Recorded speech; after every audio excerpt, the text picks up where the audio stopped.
Hey everyone, this is Tim from YourSixTech. Today in this video, I'm going to go and show you how to fix your PlayStation 4 that keeps randomly turning off with your TV or other device. So I'm just on the PlayStation right now. I'm going to go up to Settings and then select this and then go on down to System, way at the bottom right here, and select this. And we're looking for an option called HDMI Device Link right here on the top. So if we uncheck mark this, our PlayStation won't turn on or off with our TV when we power it on or off.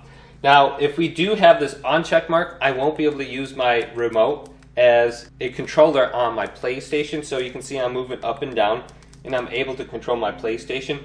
But many TVs do have options for HDMI CEC. So on my Amazon Fire TV, if I go on over to Settings and then go to Display under here, I can locate HDMI CEC Device Control, which allows me to take control of compatible devices. I can select this. And I can go to a specific power off control right here. Use your TV to turn on and or off devices connected to the HDMI sources. So I have this turned off, so my PlayStation won't turn off randomly when I turn on or off my TV or I go to different inputs. But I can still use my remote as a pass-through, which allows me to control my PlayStation. So I get the best of both worlds having these two different options. But hopefully this video did indeed help you out.